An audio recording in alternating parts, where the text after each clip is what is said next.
हो दिया। अब यदि हम चाहे तो आपको और आपकी सेना को हमारे बाणों से चलनी भी कर सकते हैं, परंतु करेंगे नहीं। हमें स्वर्ण कमल दे दीजिए और ये अध्याय यही समाप्त कीजिए। इतनी शीघ्रता क्या है?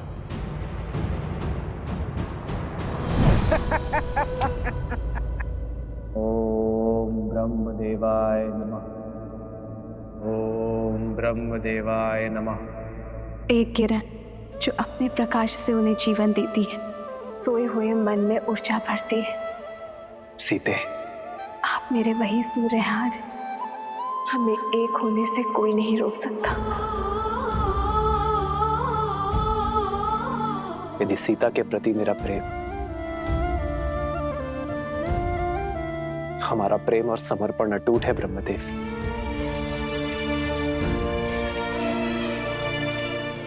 तो सीता की ये प्रतिमा जो मेरे लिए जीवंत है, संसार के लिए भी उसे प्राणवान कर दीजिए ब्रह्मदेव।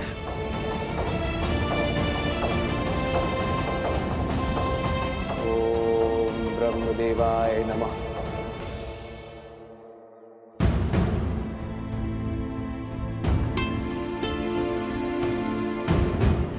क्या हुआ वन देवी, कुछ चिंतित लग रही हैं आप?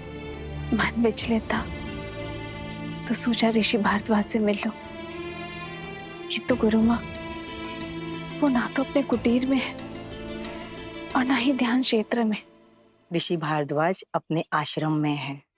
ब्रह्मदेव जयंती की सज्जा का अवलोकन कर रहे हैं। वो हर वर्ष भव्य पूजा करते हैं ब्रह्मांड के सृजनकर्ता को प्रसन्न करने के लिए। अभी कुछ समय में लौट आएंगे। यदि ऐसा है तो गुरु माँ मुझे आज्ञा दीजिए, मैं जाके उनका मंदिर स्वच्छ कर देती हूँ। किसी कार्य में व्यस्त रहूंगी तो मन भी विचलित नहीं होगा। क्यों नहीं पुत्री, तुम्हारी श्रद्धा के दीप से पूरा आश्रम जगमगाएगा।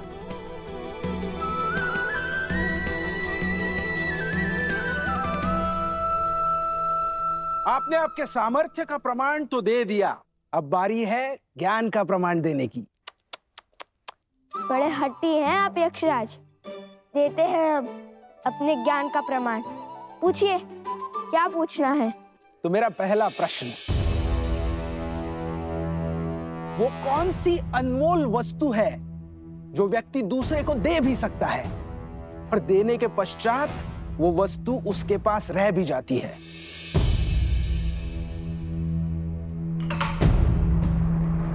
प्रेम। प्रेम बांटने से घटता नहीं है, कभी कभी दुगना लौट कर भी आता है। अति उत्तम। अब दूसरा प्रश्न, साहसी व्यक्ति के लिए सबसे कठिन कार्य कौन सा होता है? कर्म करना या कर्म से बचना?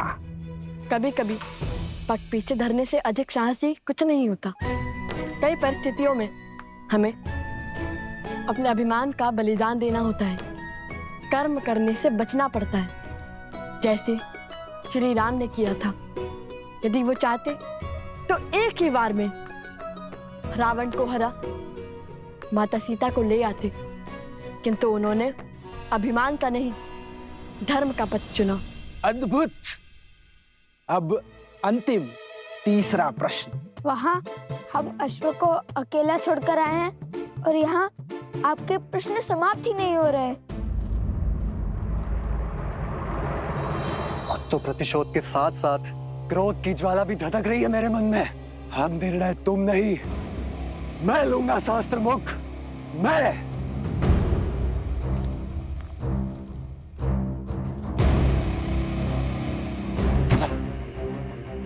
इतने वर्षों में कुछ भी नहीं कर पाया वो शास्त्र मुख रावण, और तो और अपने ही पुत्रों के प्राण लील गया। जो स्वयं सफल ना हो सका वो मुझे क्या निर्देश देगा?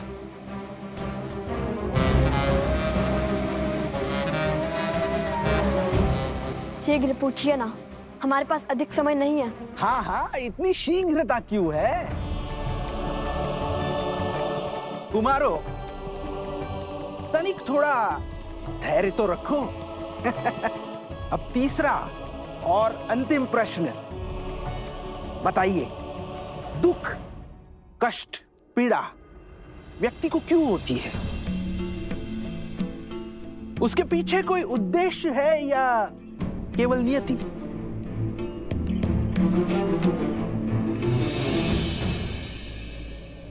जिस प्रकार अग्नि इस बाती को जलाती है, किंतु इतना कष्ट सहने के बाद भी बाती अग्नि का साथ नहीं छोड़ती, उसी प्रकार श्रद्धा हृदय को पीड़ा तो दे सकती है, किंतु इसका अर्थ ये नहीं है कि तुम श्रद्धा का ही त्याग कर दो। पीड़ा, ये पीड़ा ही तो है जो आत्मा को ज्ञान का प्रकाश देती है। पीड़ा हमारे जीवन को साकार करती है, पीड़ा हमारे चरित्र को आकार देती है, कठिनाइयाँ और संघर्ष हमारे शिक्षक हैं। पीड़ा व्यक्ति के व्यक्तित्व को प्रकाशित करती है। ठीक उसी प्रकार जिस प्रकार बाती स्वयं जलकर अंधेरे कक्ष को जगमग करती है।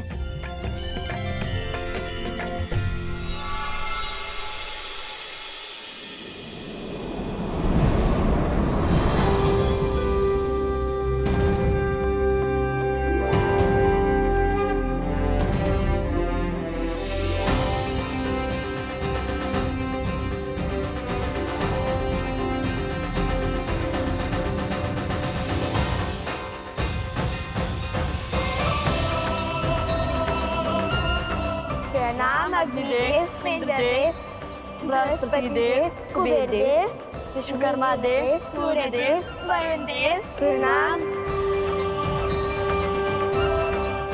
आयुष्मान भव पुत्र, आप दोनों अपनी परीक्षा में निपुण हुए और ये सिद्ध कर दिया कि आप दोनों केवल बल में ही नहीं अपितु बुद्धि से भी धनी हैं। हमें देखना चाहते थे कि आप ये दुर्लभ स्वर्ण कमल पाने योग्य हैं भी या नहीं। अरे, फिर तो ये प्रश्न सबसे पहले पूछना चाहिए था यक्ष राज कुबेर जी को। हम उसे क्षण उत्तर दे देते, हमारा इतना समय तो व्यर्थ ना होता। जानते हैं कितना दायित्व है हमारे कंधों पर। तो अब हमें अपने भूल की भरपाई करनी होगी। हम आपके बल और बुद्धि दोनों से अति प्रसन्न हैं। उपहार और आशीर्वाद स्वरूप कुछ दिव्य अस्त्र स्वीकार कीजिए, आपको शीघ्र ही इनकी आवश्यकता पड़ेगी। आप दोनों जब चाहे इन अस्त्रों का आवाहन कर सकते हैं।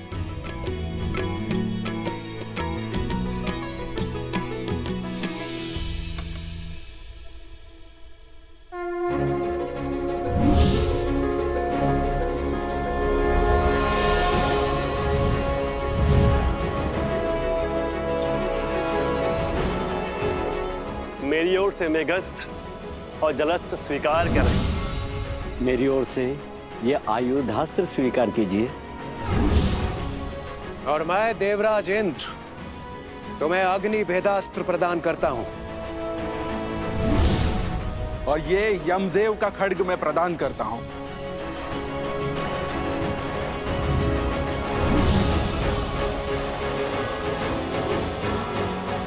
धन्यवाद देवतागण। हम आप सबको वचन देते हैं कि हम इन दिव्यास्त्रों का सदुपयोग ही करेंगे। और अब मेरी ओर से यह स्वर्ण कमल स्वीकार करें।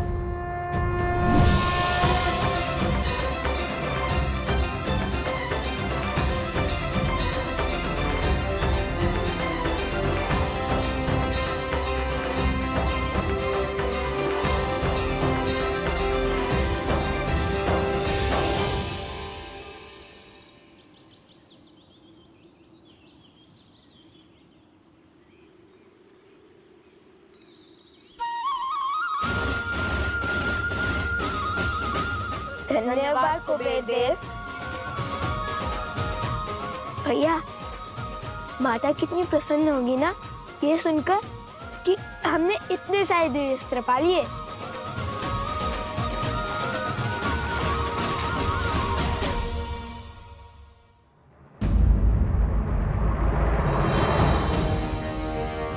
अरे, शत्रुघ्न महाराज तो यहीं खड़े।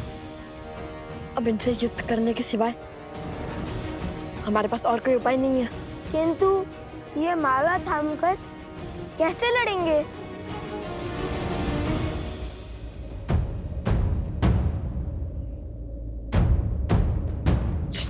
धीरे बोलो, देखो हम ये देख नहीं पा रहे। दृष्टिहीन सैनिक? यदि दृष्टिहीन होते तो सेना का भाग कैसे बनते? अभी पता करता हूँ।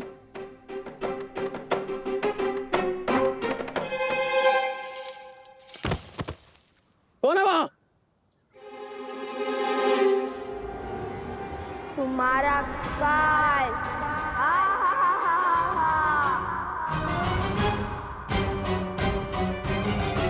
हम तो अदृश्य हो गए। ये शक्ति किस देवता ने दे दी हमें?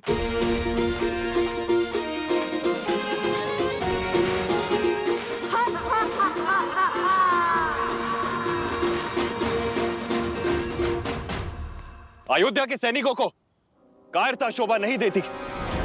माया का प्रयोग कर रहे हैं वो। अधिक देर तक नहीं बचेंगे वो। खोजिए उन्हें, यहीं कहीं छुपे होंगे वो।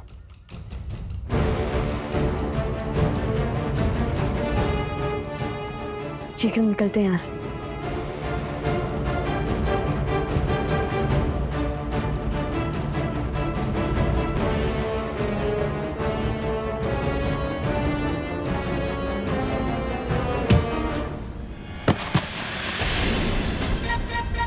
कौन है? कौन है?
रक्षा कीजिए।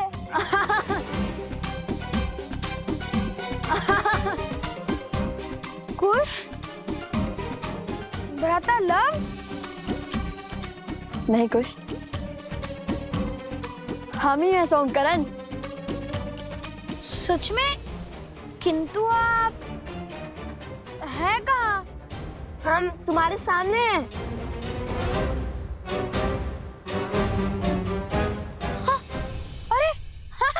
ये रे, किंतु दिखाई क्यों नहीं दे रहे? ये कैसी माया? अरे सब बताएंगे, सब बताएंगे। किंतु अभी तुम अपना हाथ आगे करो और ये माला पकड़ो। बहुत भारी है, मैं थक गया हूँ।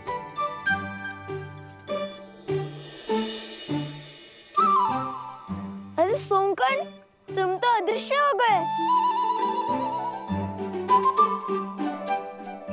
और तुम दिखाई देने लगे, ये कैसे हुआ? अर्थात ये कोई दिव्य शक्ति नहीं, इस दिव्य स्वर्ण कमल की माया है। अरे लाओ लाओ सोमकर्ण, बस अब हो गया। अब मेरी थकान दूर हो गई।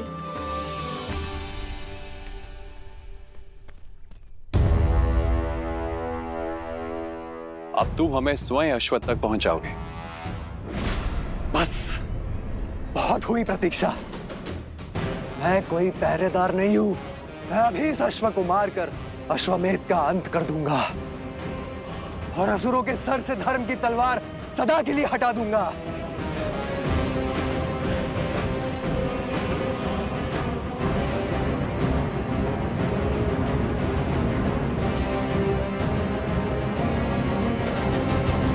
चलो शीघ्र चलते हैं, अश्व हमारी प्रतीक्षा कर रहा होगा।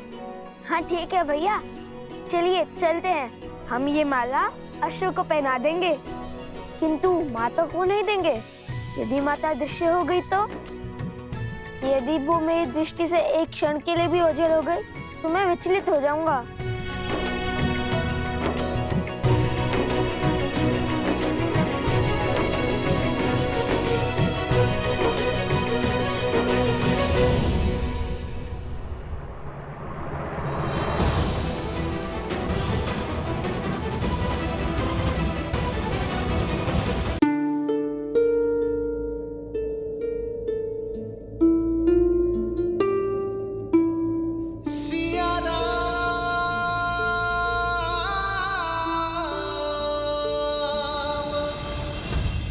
श्री राम ओम ब्रह्मदेवाय नमः ओम ब्रह्मदेवाय नमः। सीते